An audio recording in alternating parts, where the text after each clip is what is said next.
बात आता है, तो मेरे लिए कोई फैसिलिटी नहीं है, ना ट्रेन में मिल रहा है ना बस में मिल रहा है। और दूसरा जो रोड पर चल रहे हैं, जो रोड साइड जो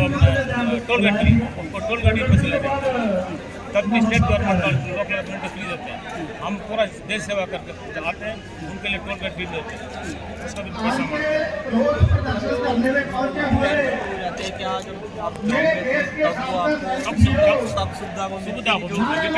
जब सर्विस करते हैं उसका सब सारी सुविधा मिलता है, तो रिटायर होने के बाद कोई सुविधा नहीं है। टोल गट पैसा देते हैं, पैसा ले रहे हैं। और दूसरा जो रिटायर होने के बाद जो नॉर्मल पब्लिक को जिसका पास घर नहीं है, पब्लिक बुला कर 3 सेंचुरी देते हैं। जो हम आर्मी रिटायर जिसके पास घर नहीं है, वो विडोज है, जमीन नहीं है, कुछ नहीं है, 10,000 15,000 का पेंशन मिल रहा है, उसको खेती बड़ी करती है, उसकी जमीन नहीं है, जमीन मांगता है उसकी एक सेंट में नहीं मिल रहा, क्योंकि पेंशन ले रहे हैं, पेंशन की प्रॉब्लम होता है, उसमें कैसे गुजारे वो सब लेके पूरा जितना सेवा करती है। तो हमारा मांग है कि कम से कम उसको 3 सेंट, कम से कम घर रहने के लिए 3 सेंट मिले और रोड पास मिले, टोल गेट फ्री मिले। और दूसरा जो स्टेट गवर्नमेंट पूरा इंडिया में हम पूरा काम करते हैं, चाहे इंडियन गवर्नमेंट हो, स्टेट गवर्नमेंट हो, हमें कम से कम लेख में DSP अकाउंट के बारे में उसके बाद जो हम पेंशन में उसमें गुजारा कर रहे हैं, पेंशन तो कम दे रहे हैं, उसमें पूरा हम नहीं कर सकते। यहाँ जो पेंशन होने के बाद जो मजदूर होते हैं, मतलब 50 साल काम नहीं कर सकता, उसके लिए स्टेट गवर्नमेंट तरफ से जैसे बस फ्री कम से कम लाइफ में कम से कम 2 बार फ्री मिलना चाहिए, ताकि उनको स्टेट गवर्नमेंट पूरा है, उनको फैमिली को पूरा कम लागत पूरा बस में जाएंगे तो फ्री देते हैं। हमारा ना ट्रेन में मिल रहा है ना बस में मिल रहा है, पूरा पैसे से जाना पड़ रहा है, ना टोल गेट फ्री मिल रहा है। जो सर ये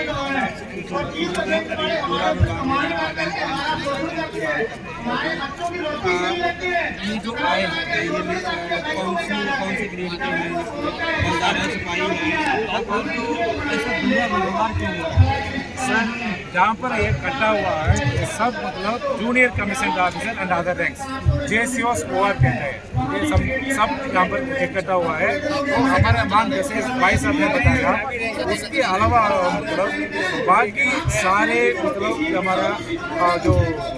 मांग है वो हम एक एक पूरा करने के लिए यहाँ पर आया हुआ है। उसमें सबसे बाद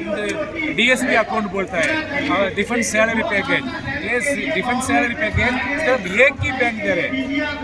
अभी उसको देकर दूसरा बैंक ऑफ बड़ौदा SBI, ये दोनों बैंक जो है DSP अकाउंट दे रहे, बाकी जो पब्लिक सेक्टर बैंक है वो नहीं दे रहे। वो भी मतलब सारे बैंक जिसमें मतलब फौजी डिफेंस पेंशन है, उन सबको DSP अकाउंट में लेके आना चाहिए, वो भी हमारा मांग है। दूसरा जो तमिलनाडु के अंदर जिला सैनिक बोर्ड है, वो जिला सैनिक बोर्ड में सारे सिविलियंस काम कर रहे हैं, तो सिविलियंस काम करने में हमें मतलब कोई तकलीफ नहीं है, लेकिन वो सही काम नहीं कर रहे, इसलिए उनको सबको हटा कर जो जिला सैनिक बोर्ड है वो सभी में मतलब एक्सर्विसमैन को भी नौकरी देना चाहिए, ताकि हमारा डिमांड वो सही ढंग से ऊपर तक पहुँच जाएगा। नहीं तो अगर मैं सिग्नल का हूँ, मैं जाकर लेटर लिखता हूँ, तो अगर बैठा हुआ सिग्नल वाला बैठा हुआ जिला सैनिक सिविलियन वो उसको उठा कर बोल के भेज देते हैं, दिल्ली आर्मी हेडक्वार्टर भेज रहे हैं, वो जाना चाहिए जबलपुर, लेकिन भेज रहे हैं न्यू दिल्ली, ऐसे कुछ प्रॉब्लम आ रहे हैं। इसलिए तो जिला सैनिक बोर्ड में है पूरा के पूरा एक्सर्विसमैन ये मतलब उनको नौकरी मिलना चाहिए। दूसरा जो सिक्योरिटी गार्ड नौकरी मिलता है, लेकिन सिक्योरिटी गार्ड नौकरी में भी मतलब ये गवर्नमेंट का नौकरी नहीं है, वो कॉर्पोरेशन बना दिया, टेस्को बोलकर Tamil Nadu ex-serviceman corporation security corporation बोलकर उसको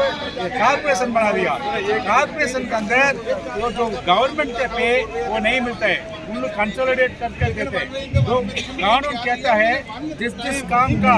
जो परमानेंट आदमी चाहिए उसमें सारे गवर्नमेंट का एम्प्लॉय होना चाहिए, लेकिन जो सिक्योरिटी उसमें आता है वो जरूरत का है, वो सिक्योरिटी की जरूरत है, लेकिन उसको कॉन्ट्रैक्ट पर लेके आ रहे हैं, कॉन्ट्रैक्ट पर लेके नहीं, गवर्नमेंट उनको नौकरी देना चाहिए, गवर्नमेंट सर्वेंट होना चाहिए उसमें, ये हमारे मांग है सर। आपसे बात करना चाहूँगा कि लंबे समय तक देश की सुरक्षा के लिए आप लड़ते रहे, उसके बाद आपको धरना देना पड़ रहा है, तो क्या सर अभी जो सर मेरे से पहले बता रहे हैं वो काफ़ी सीनियर है, उन्होंने 28 साल देश की सेवा की है और जंतर मंतर पे वही आदमी आता है जो देश में किसी परिस्थिति से जूझ रहा हो या उसके साथ कोई अत्याचार हुआ हो। अभी हमारे जो सैनिक है जो देश की रक्षा करते हैं उनको ही सरकार के दरबार में निवेदन करके अपना न्याय मांगना पड़ रहा है, क्योंकि जो ऑफिसर्स और जवान जेसीओ के अंदर जो डिवाइडेंस एंड रोल जो अंग्रेजों के टाइम था कि फिरंगी अधिकारी हुआ करते थे, अपने भारतीय उनके जवान हुआ करते थे, अभी भी इंडियन आर्मी के अंदर वैसे ही चल रहा है। हमारे जवानों की न्याय की लड़ाई है कि पैसे के लिए जवान नहीं बोल रहा है कि हमारा भी कोई आत्मसम्मान है। जवानों ने लड़ाइयाँ लड़ी है, गोलियाँ चलाई है, देश की रक्षा की है, अपना परिवार त्यागा है और हर बच्चा आज जो यहाँ सैनिक आया हुआ है, सिपाही से लेकर ऑर्डिनरी कैप्टन तक यहाँ पे आए हुए हैं, तो सारे किसान के बच्चे, गरीब परिवार के बच्चे, किसी MP/MLI का लड़का नहीं है,